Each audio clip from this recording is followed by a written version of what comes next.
Voces originarias de la Via Yala. Saberes y realidades de indígenas del continente. Producen y conducen Giovanna Aldana, Claudia Villagrán y Ernesto Guerra. Un podcast de la Red de Estudios sobre Resistencias Indígenas, REDI. Síguenos en Instagram en @red.redi. Bienvenidos, bienvenidas a este espacio de conversación con líderes y lideresas del mundo indígena de nuestro continente. Y el propósito de este espacio, de este podcast, es poder abrir el micrófono a las diversidades culturales indígenas del continente, poder conocer sus saberes, realidades, un sinfín de asuntos que les tocan. Gio.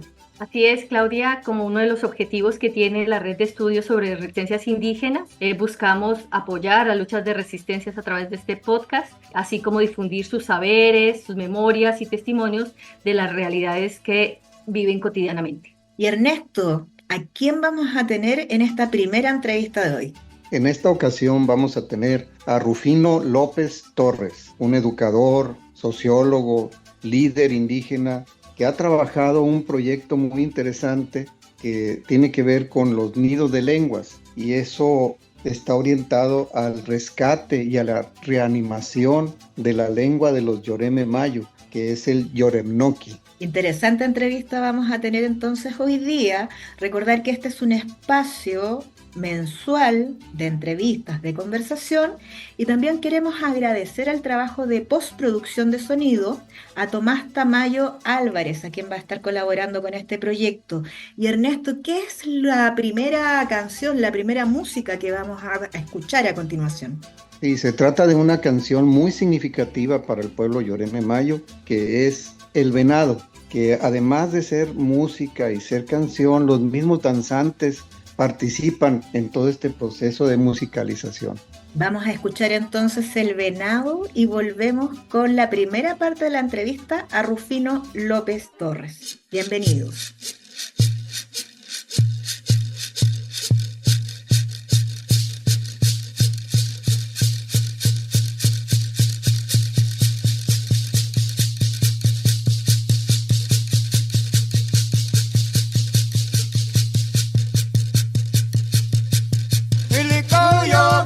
Naka, te pa de tu cabeza yo le cago en la ma, te pa de tu cabeza yo le cago en la ma.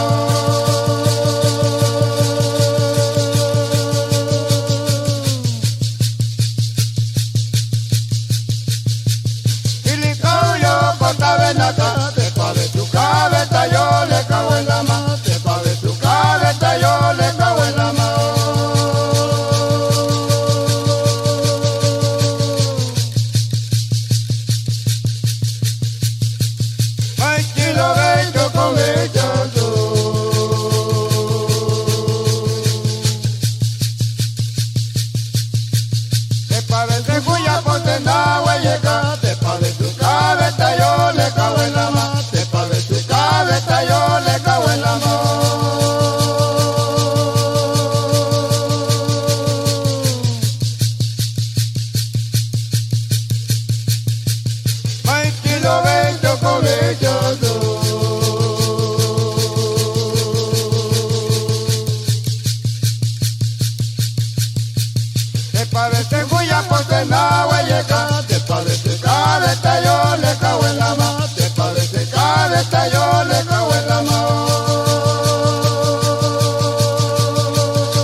Buenas tardes, estamos en este primer capítulo de este podcast de la Red de Estudios sobre Resistencias Indígenas RERI, y hoy día estamos escuchando una música muy particular del norte de México, de la parte occidente, ahí al frente de Baja California Sur, del estado de Sinaloa, y estamos en contacto directo con la ciudad de Los Mochis, y vamos a pasar a conversar con Rufino López Torres, quien es maestro de lengua yoreme, que en realidad, bien dicho, es Yorem Noki. Buenas tardes, Rufino. Bienvenido a este espacio de conversación. Tisinchaniabo Quechimaleya, Inapo Tuse, Aliaca, Mchinte Botua.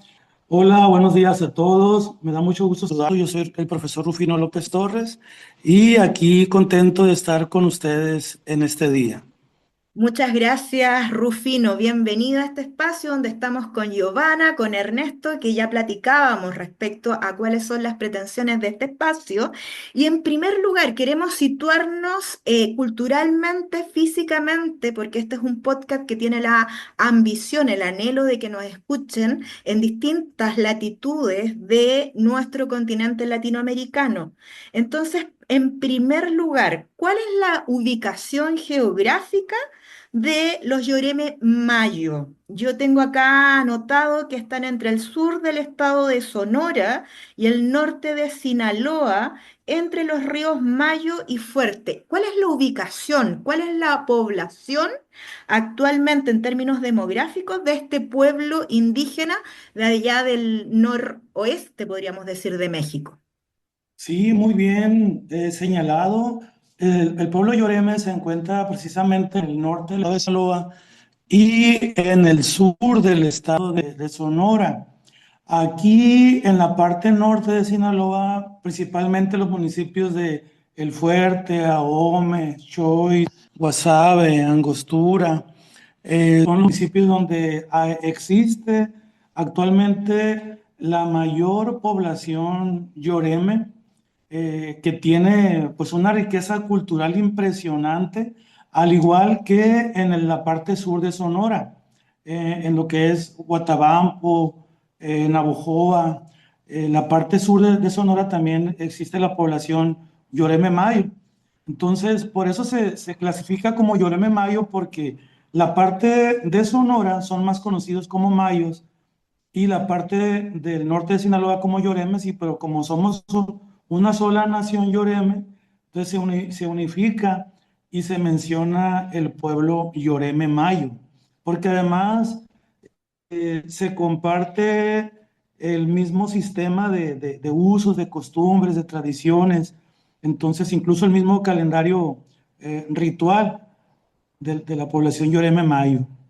Y entiendo que Mayo alude a una traducción que tiene que ver algo así con gente de la ribera, a propósito de estos ríos Mayo y Fuerte, y por otro lado, Lloreme sería la autodenominación de este pueblo y que se traduciría como el que respeta o la gente que respeta la tradición en contraposición a las personas que no pertenecen a este pueblo. ¿Cómo manejan ustedes dentro de la nación Mayo Yoreme estas definiciones y si son así tal cual? Sí, exacto. Eh, por generaciones, nuestros padres, nuestros ancianos, nuestros abuelos, nos han compartido el significado de lo que significa ser un Yoreme. Un Yoreme significa el que respeta la tradición, como bien lo señalas, pero más allá de la tradición, es un respeto a todo lo que es, como le llamamos nosotros, el Huya Ania. Huya Ania significa el universo, todo lo que nos rodea, el planeta. Por eso nuestros ancestros siempre nos han inculcado el respeto hacia el mar, hacia el río, hacia la tierra, hacia las plantas, hacia todo lo que tenemos, porque ahí es donde está la vida. Ahí es donde a nosotros nos han enseñado por generaciones que debe de existir siempre un respeto y va implícito en el nombre del grupo originario Yoreme, el que respeta la tradición, la cultura, el que respeta, como te menciono, el medio ambiente, todo lo que nos rodea. Entonces, y de hecho, en algo que a mí siempre se me ha hecho muy interesante, que en el marco de ese respeto, en el lenguaje originario Yoreme, no encontramos palabras, ¿cómo me explico? Palabras groseras o que agredan a la otra persona. Hasta en el vocabulario, en el lenguaje, hay un respeto hacia todo, pues hacia todo lo que tiene contacto con el pueblo Yoreme. Eso habla también de la cosmogonía de ustedes, de los usos y costumbres. Y yéndonos a esa parte de los usos y costumbres y de esta relación con la naturaleza, ¿cuáles son las maneras que ustedes tienen de relacionarse con las cosechas? Por ahí encontraba un dato respecto al tema de la agricultura. De hecho, creo que Sinaloa es considerado el granero de México, pero también al parecer el pueblo Yoreme Mayo también tiene una relación específica con la pesca y en específico con recursos que probablemente no los vean como recursos, como el camarón, el atún, la sardina. ¿Qué hay respecto a ese tema? Sí, sí, si bien es cierto, aquí el estado de Sinaloa, pues tiene mucha, digamos, fama por la cuestión de la agricultura, la ganadería, la pesca, pero esas actividades económicas productivas, en lo que es la forma como se produce, digamos, en un pueblo indígena. Recientemente yo estuve en una comunidad que se llama Oguira, aquí en el municipio de Ahome, y algo que me llamó mucho la atención, me tocó platicar con un señor ya mayor, anciano, pero es pescador, y él me decía, cuando yo voy a pescar, siempre mi padre me inculcó que yo tengo que pedirle permiso al mar. Y le digo, Ito macha, inemica cuchu. O sea, le habla en la lengua y le dice, Ito macha, inemica cuchu. Haz de cuenta que él le pide, el pueblo Yoreme es muy espiritual. Entonces se dirige al mar y le pide que le brinde pues de lo que el mar tiene. Entonces, igual en la agricultura, la tierra, la tierra también se le conoce como hecha en nuestra lengua, Yoreme. Entonces igual el agricultor le habla a la tierra, le pide un permiso pues para sembrar y también le pide que le ayude para que produzca esa tierra. Entonces toda esa parte, digamos como un simbolismo espiritual, pero en la actualidad hay familias que siguen vigentes con esas prácticas que para nosotros significa mucho, porque es un legado que hemos venido trayendo, pero que nos lleva a ese respeto que decíamos ahorita hace un momento, ¿no? De nuestro medio, de nuestro entorno.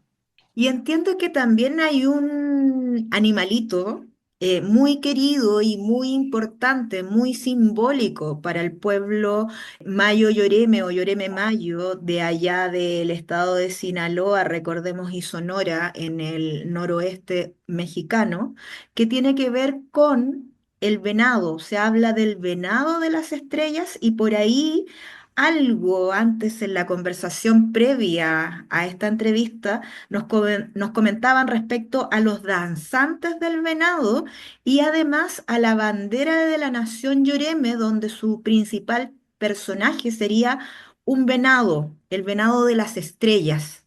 ¿Cuál es la importancia del venado para este pueblo? Muy bien, pues el venado es un símbolo muy importante para el pueblo Yoreme.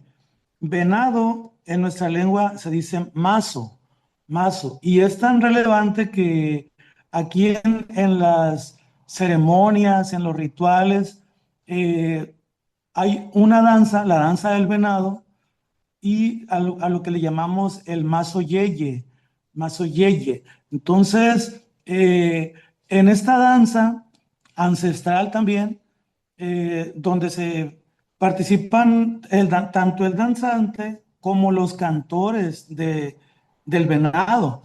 De cuenta que tenemos el danzante y pueden ser 3 o 4 cantores quienes hacen el canto en la lengua yoreme y en ese canto relatan la vida del venado en la Juya Ania, en lo que es el monte, en lo que es el entorno pues donde anda el venado, que aquí esta región pues tenemos nosotros valle, tenemos parte de sierra y costa, obviamente.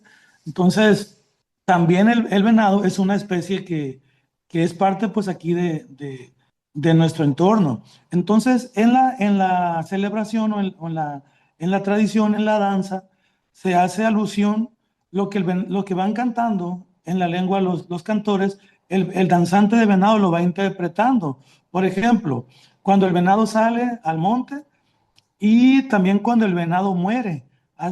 En una parte de la canción, o del son, perdón, menciona ya la muerte del venado y también lo va así como escenificando pues el danzante.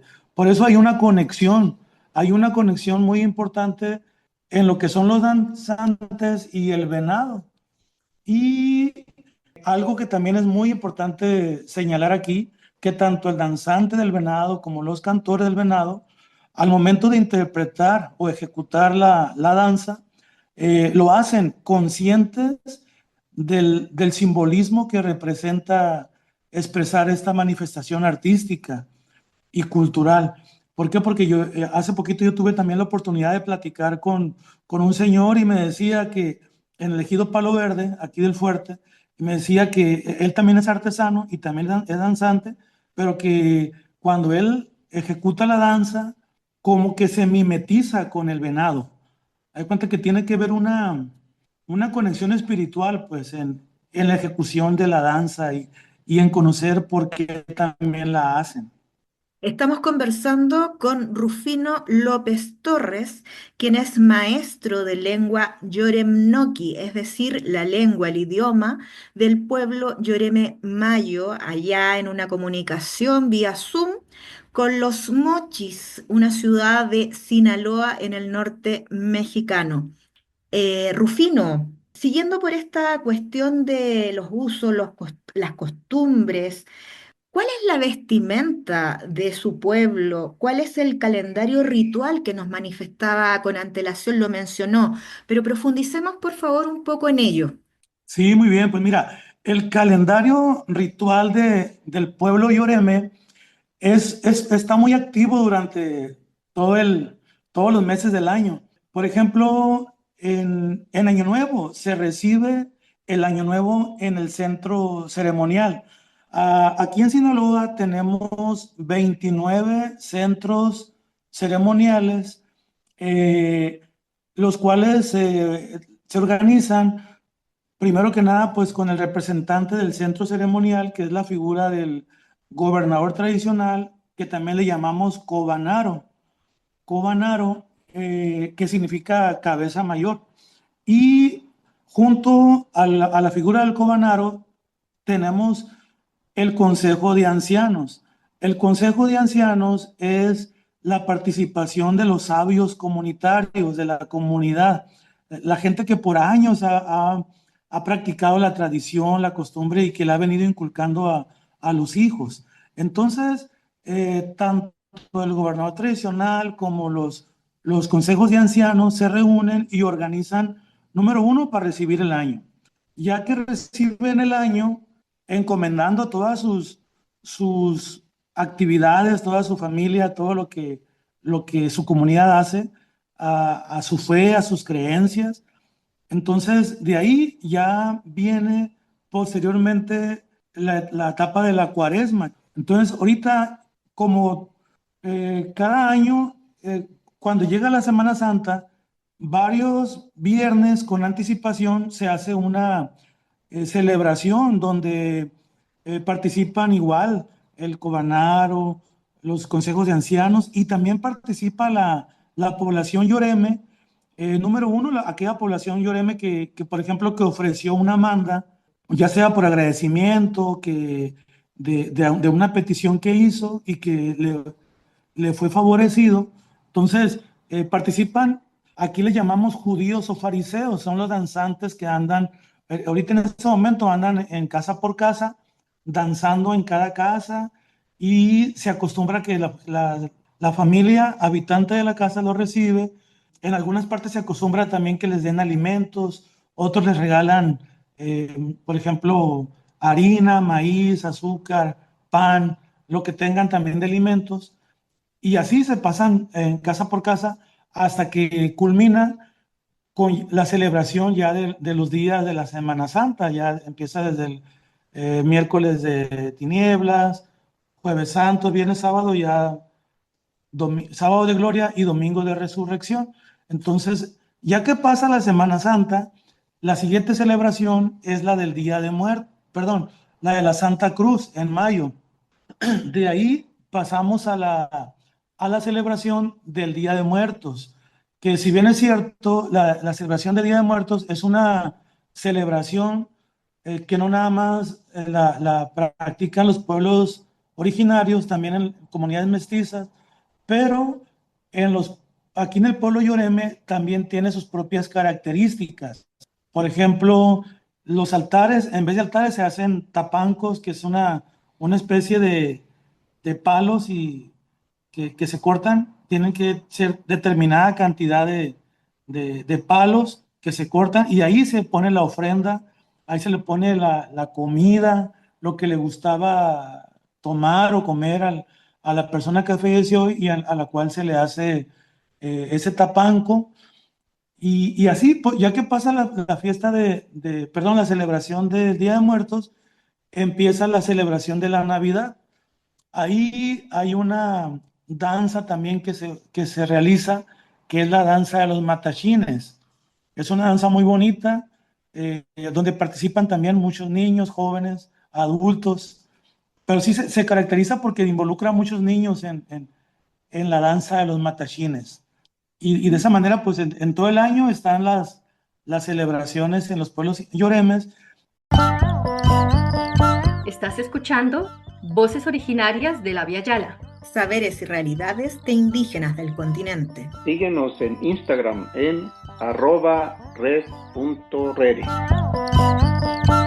Y ahorita, pues aunque sí se ha perdido un poco lo que es la parte de la vestimenta, porque pues, ya ver los procesos que han vivido las comunidades con el fenómeno de la globalización, luego los procesos de transculturación y aculturación, pues el pueblo yoreme ha sido uno de los que también ha vivido, digamos, el desprendimiento, ¿no? De poco a poco de la cuestión de la vestimenta, porque ahorita ya en los pueblos yoremes es más común ver vestidos a los jóvenes ya con la ropa más comercial, pues lo que miran en la televisión o así, pero aún prevalecen en una parte pequeña la forma de vestimenta, digamos, tradicional, que es, por ejemplo, las mujeres, sus faldas largas, floreadas, los hombres, su camisa de manta, su pantalón de manta, un paliacate aquí en la cintura.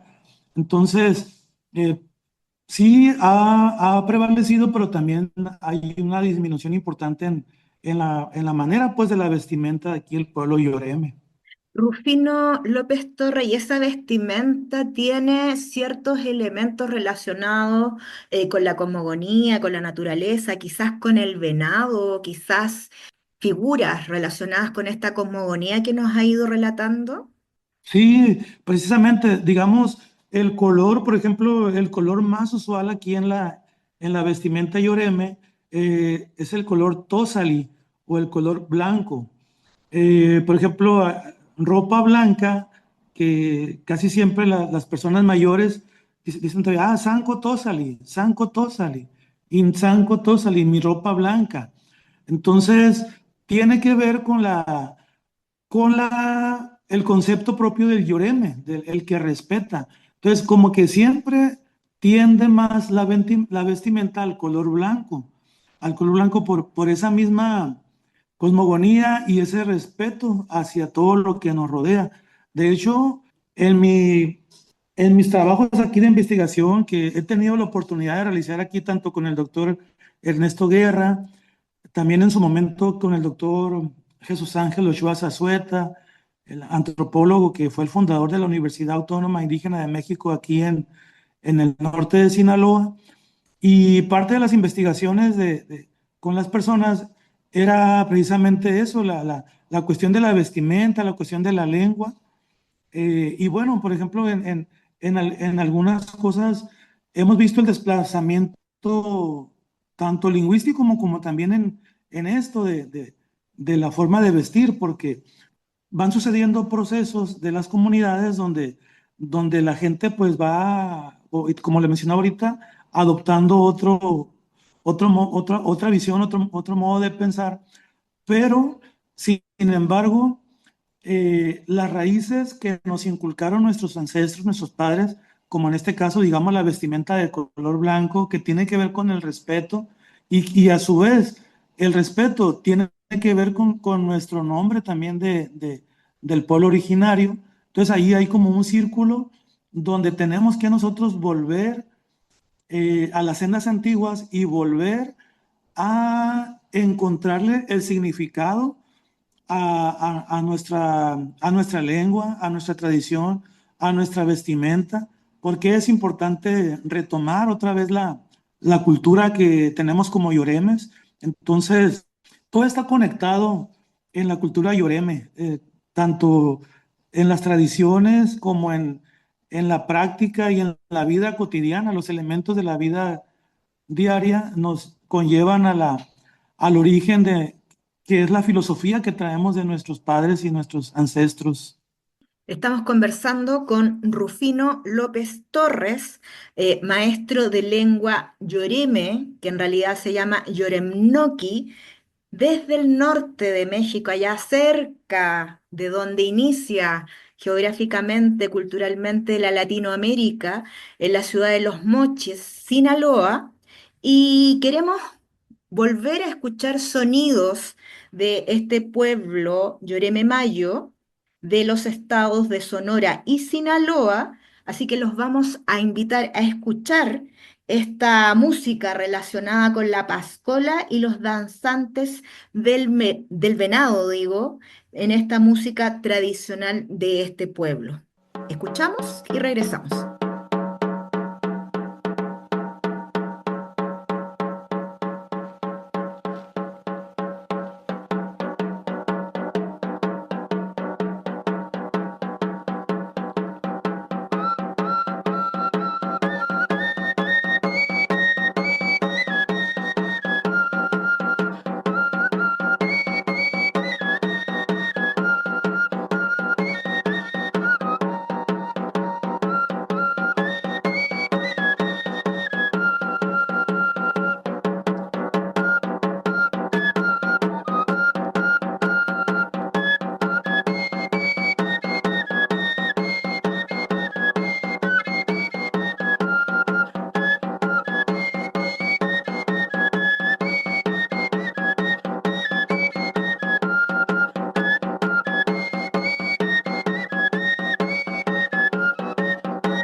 Estamos en este podcast de la Red de Estudios sobre Resistencias Indígenas RERRI, en este viaje a través de los pueblos indígenas originarios de nuestro continente latinoamericano.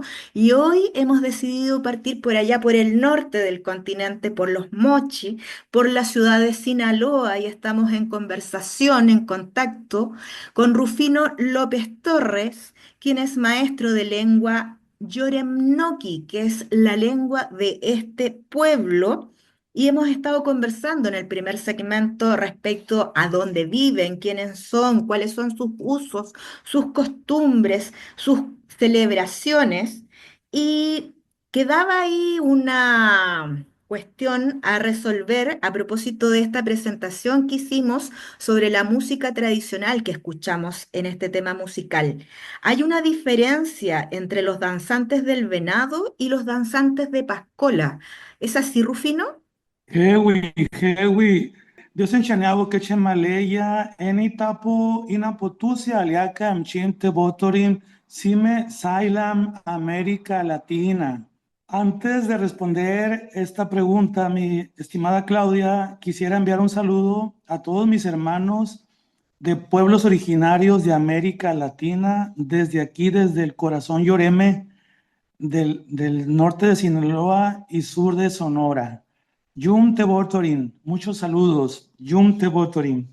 Y volviendo a la pregunta, Claudia, exacto, es diferente la danza de el venado y la danza del pascola. Por ejemplo, la danza del venado, que en nuestra lengua es masoyeye, y la danza del pascola. Pascola es una palabra compuesta que le integran dos palabras en Yoremnoki. Pasco, que significa fiesta, Pasco, fiesta, hola, vieja. Hola se refiere vieja o viejo, pero en este caso, porque se refiere a fiesta, pues una fiesta vieja.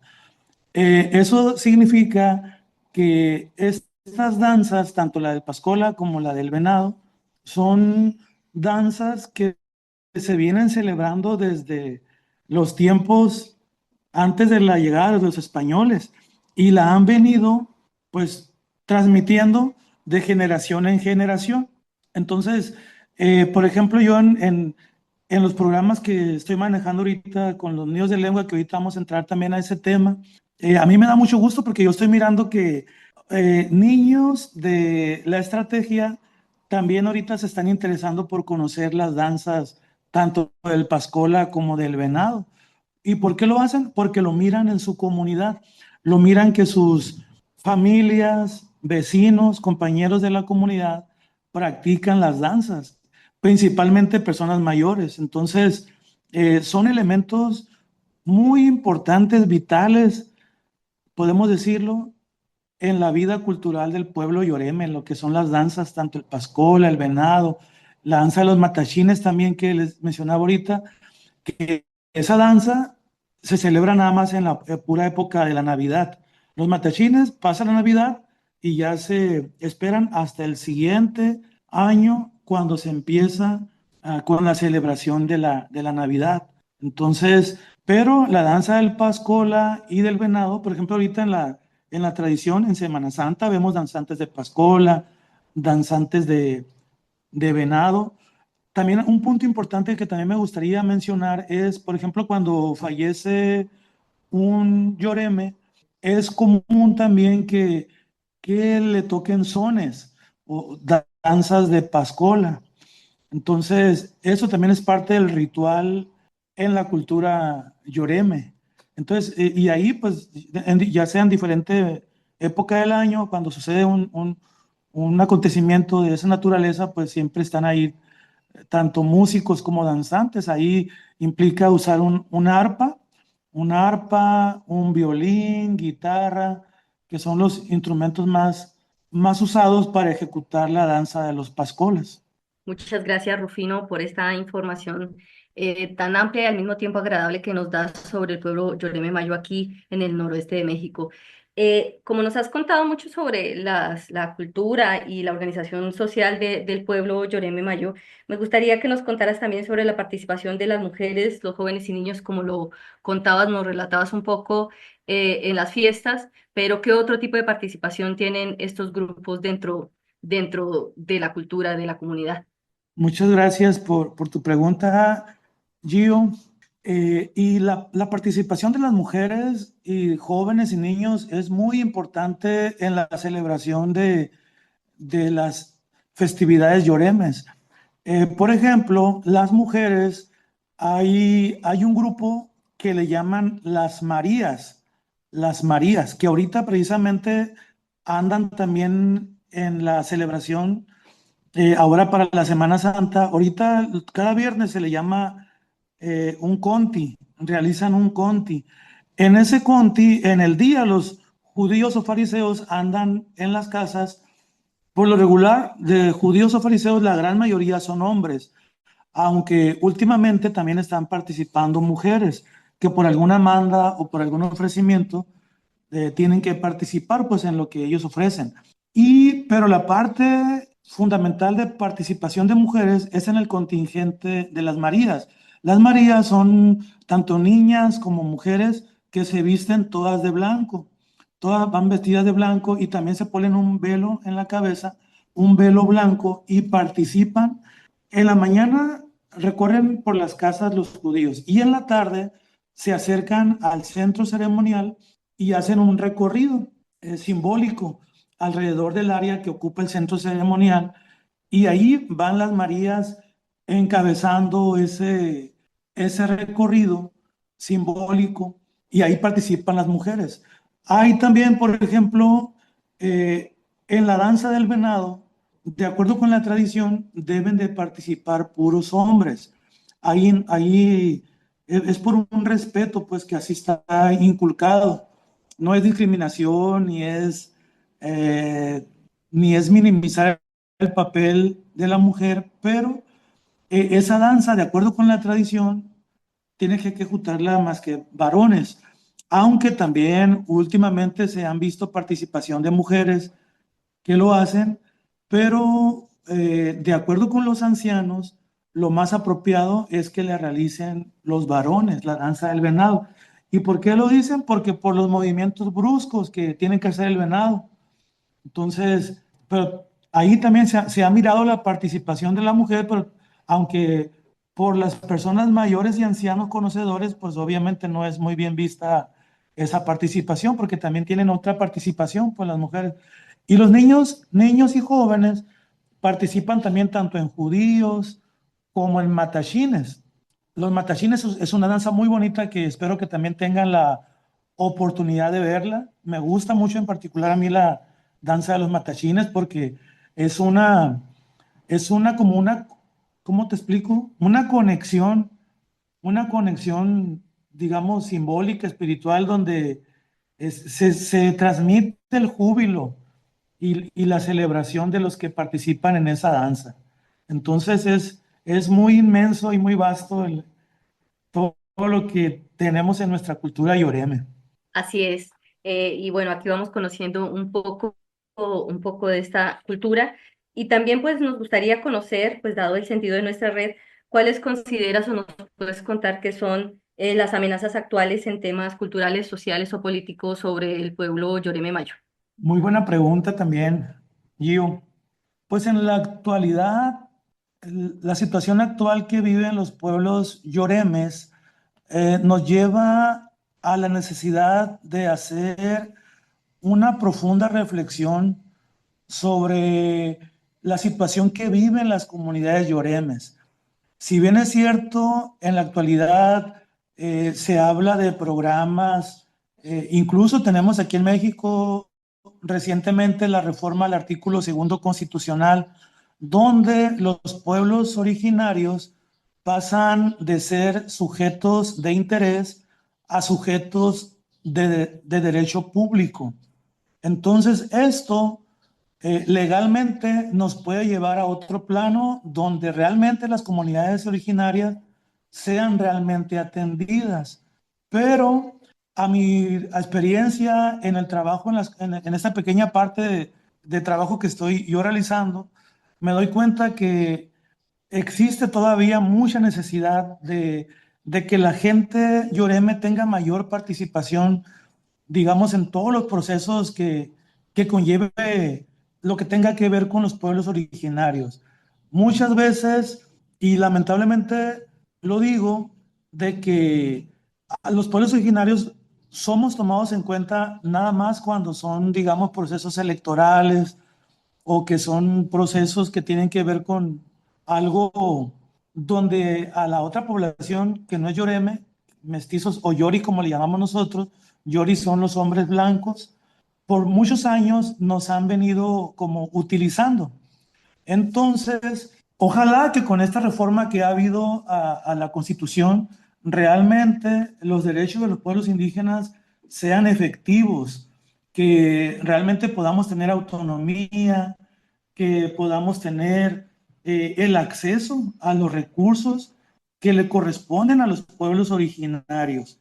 En el caso de aquí de Sinaloa, como te menciono, sí, los retos que yo veo es que la necesidad de involucrar más la participación de Yoremes, fomentar a través de la educación, a través de la promoción de la cultura, fomentar pues la participación del pueblo Yoreme en todo lo que tenga que ver con ellos, que no nada más sea de membrete o de nombre que participamos o que vienen recursos o que quede en papel, sino que se vea y que se vea reflejado en el nivel y la calidad de vida de los pueblos originarios. Estamos conversando con Rufino López Torres, maestro de lengua Yoremnoki, el idioma del pueblo Yoreme Mayo. Y precisamente ahora, Rufino, queríamos llegar a ese tema en específico, a saber cuál es el estado de los hablantes de esta lengua y cuáles son las estrategias que ustedes han estado desarrollando para revitalizarla, para rescatarla, para redifundirla. Muchas gracias, Claudia. Este tema de la estrategia para revitalizar el idioma Yoremnoki, pues es un tema, la verdad que en lo particular, yo estoy muy agradecido con el doctor Ernesto Guerra, con el doctor Ochoa Zazueta, que ya se nos adelantó en el camino, pero que nos dejó un gran legado a la población Yoreme con la creación de la Universidad Autónoma Indígena de México. Te voy a platicar brevemente que en el año de 1999 tengo la fortuna de llegar a el pueblo de Mochicawi, un pueblo que me recibió y recibió a muchos hermanos de pueblos originarios, tanto lloremes como yaquis, como rarámuris, como triquis, eh, bueno, de muchas partes del país, de aquí de México y también de América Latina. Teníamos compañeros de Venezuela, teníamos compañeros también de Nicaragua y de algunos otros países a quienes el pueblo de Mochicawi nos recibió y nos brindó la oportunidad de formarnos profesionalmente.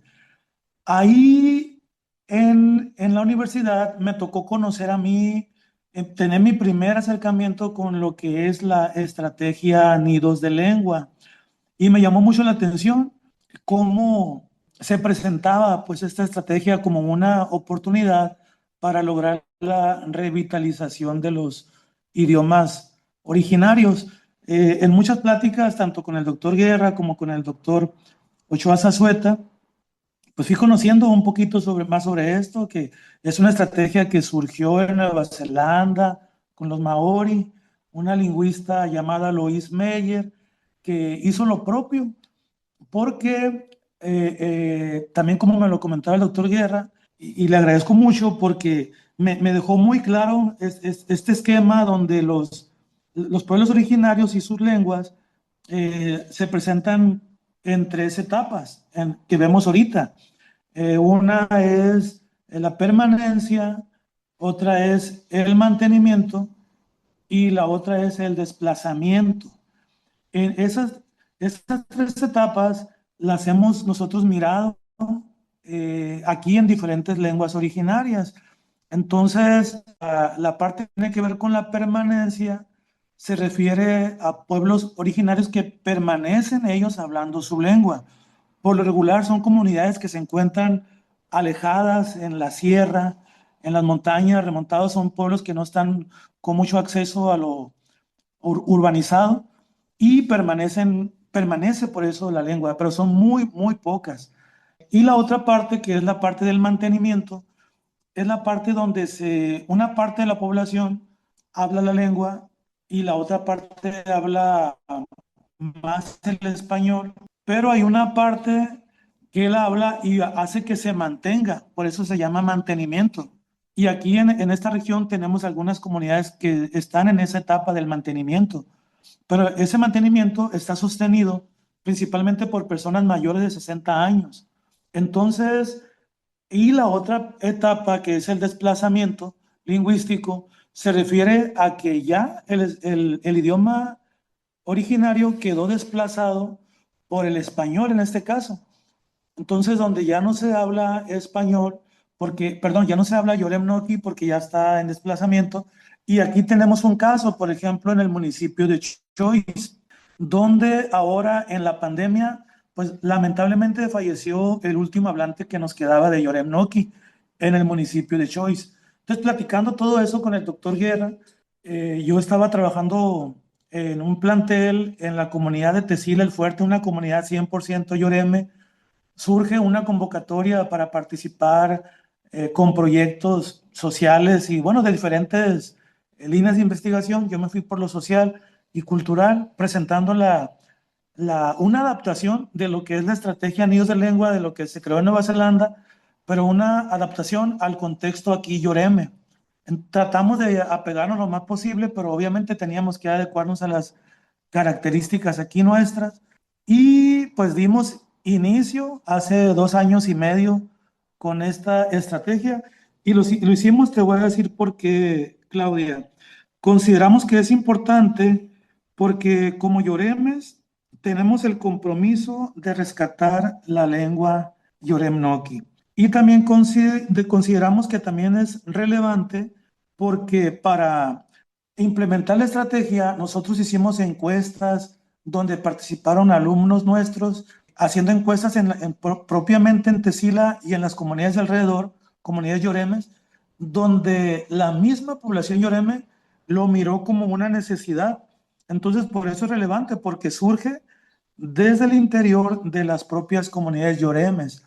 Entonces, empezamos a reunir niños de diferentes pueblos Yoremes y reunirlos junto con ancianos, conocedores del idioma. Y la primera sesión, me acuerdo que fue una hora inmersos en el idioma Yoremnoki, los abuelos enseñándoles a los niños, y algo muy bonito porque ahí también observamos otro fenómeno, cómo fue que los abuelos que participaban en la estrategia al inicio, cómo se fueron ellos también poco a poco integrando y, digamos, mimetizándose con la estrategia que ahorita ya ellos son los principales promotores de la estrategia.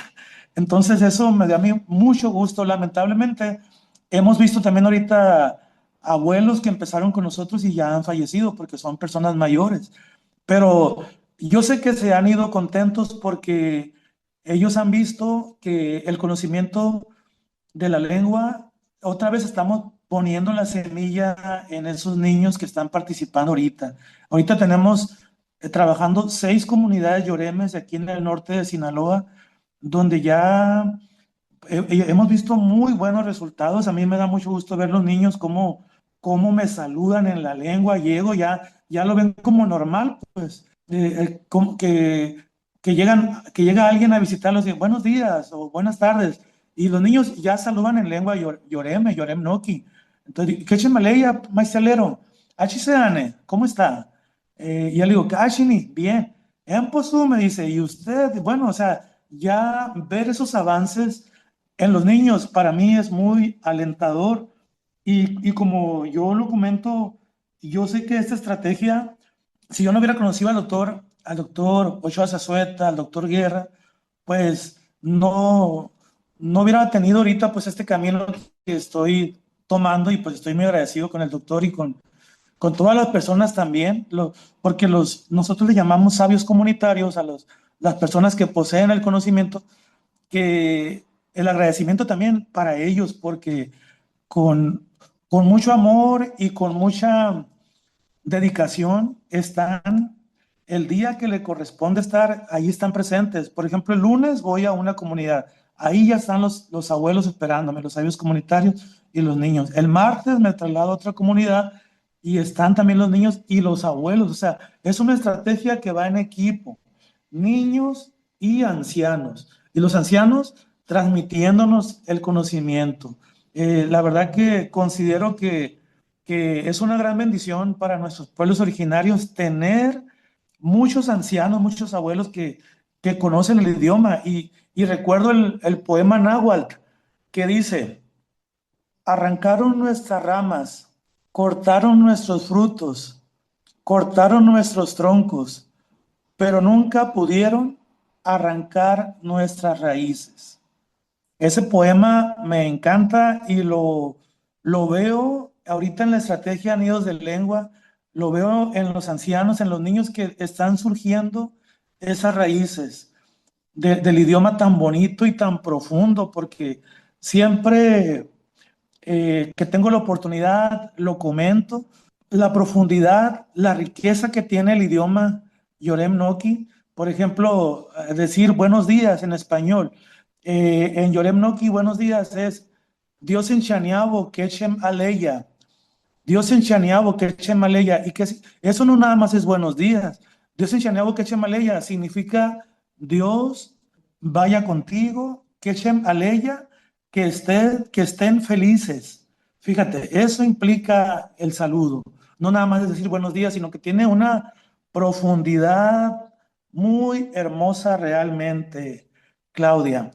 Hay toda una cosmogonía ahí, Rufino López Torres, en relación a lo que es la expresión del Yoremnoki, esta lengua, este idioma, Yoreme Mayo, y la parte lúdica, ¿no? De cómo a través de juegos, a través de cantos, y qué interesante esta estrategia, además de hacer una interculturalidad entre niños y adultos mayores de este pueblo para el rescate. Para ir terminando, me gustaría darle la palabra a Ernesto, que él es precisamente el conocedor de todo lo que han estado realizando allá en Sinaloa respecto a eso. Ernesto, ¿qué quieres preguntar como una última pregunta para ir cerrando? Sí, bueno, yo quisiera aprovechar que ahorita mencionó Rufino que estuvo en la Universidad Autónoma Indígena de México. Quiero decir que es de los primeros estudiantes de la universidad y fue el primer graduado de la Universidad Autónoma Indígena de México. Se graduó de sociología y ahorita pues ya lleva muy avanzados sus estudios doctorales, también aquí en el norte de Sinaloa, casi está terminando. Y precisamente su tesis doctoral tiene que ver con estos asuntos sociolingüísticos, interculturales, tiene que ver con su trabajo, que es de años, un trabajo de años sobre el nido de lenguas. Es un trabajo personal, no es un asunto de que alguien le pague, sino es un asunto de mucha vocación que hace Rufino. Por eso a mí me parece un líder comunitario nato. Quería preguntarle, para que la gente entendiera más esto, ¿cuál es el problema de la lengua del Yoranoki? ¿Por qué ese desplazamiento? ¿Por qué la gente dejó de hablarlo en determinado momento? ¿Y por qué ahorita él y otros compañeros entran al rescate? ¿Por qué tenemos que hacer eso? ¿Cuál fue la circunstancia? ¿Por qué se desplazó? ¿Por qué la gente dejó de hablarlo? A ver qué nos dice Rufino. Muchas gracias, doctor.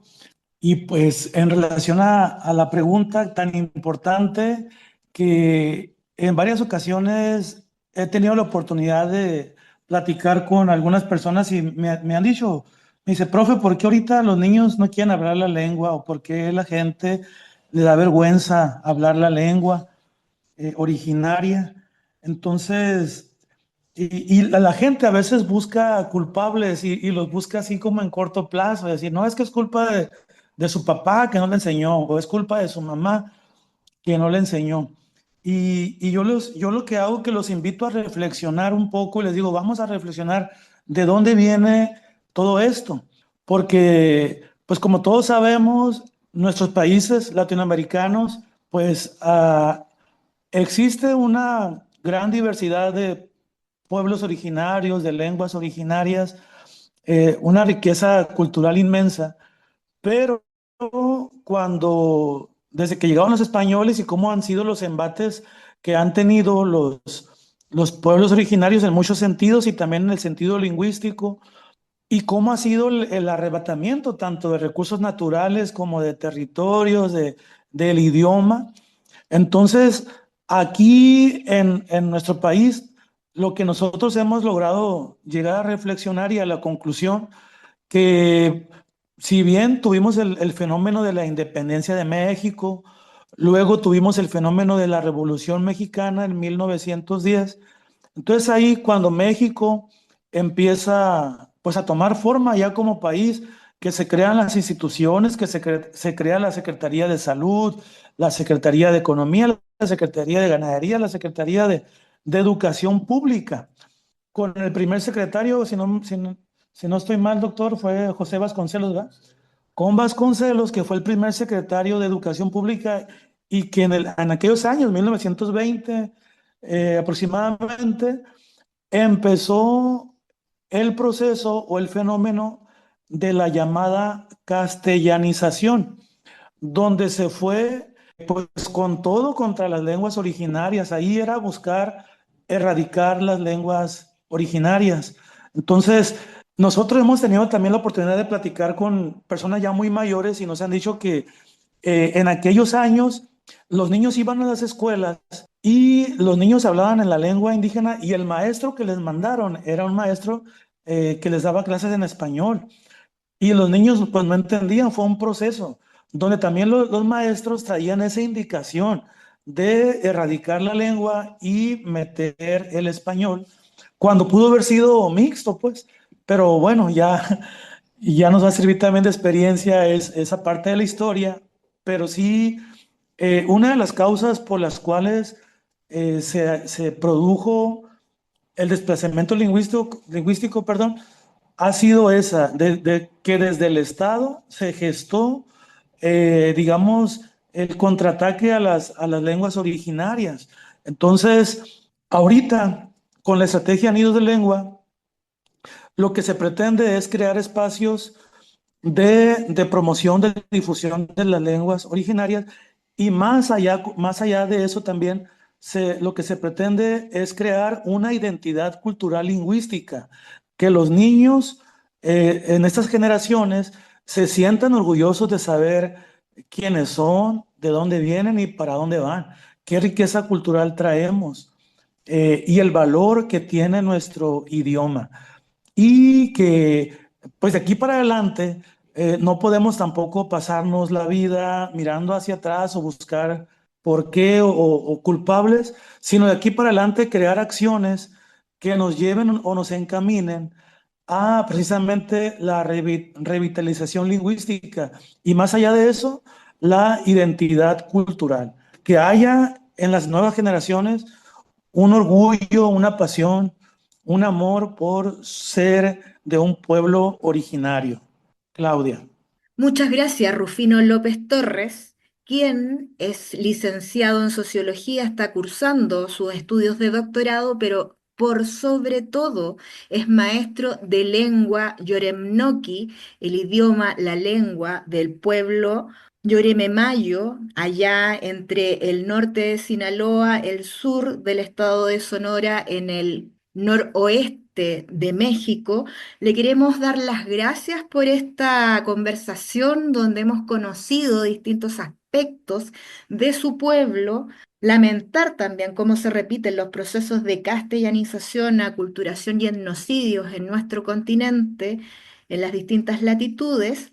Agradecer a Giovanna, agradecer a Ernesto por generar este proyecto conjunto donde pretendemos dar voz, dar micrófono, abrir micrófono a líderes y lideresas indígenas de todo nuestro continente latinoamericano. Y usted me corregirá, Rufino, Chocore Utesia.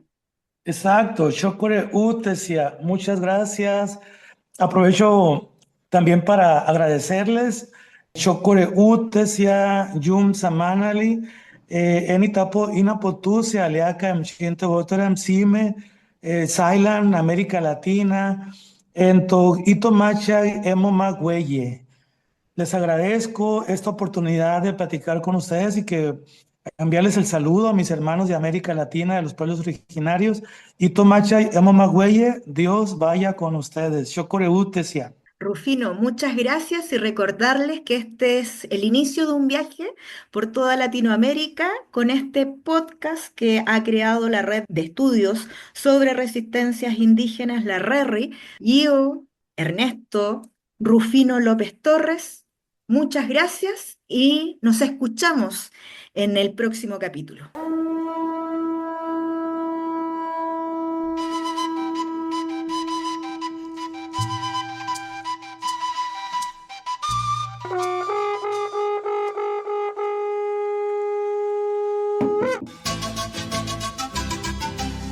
Voces originarias de la Via Yala. Saberes y realidades de indígenas del continente. Producen y conducen Giovanna Aldana. Claudia Villagrán. y Ernesto Guerra.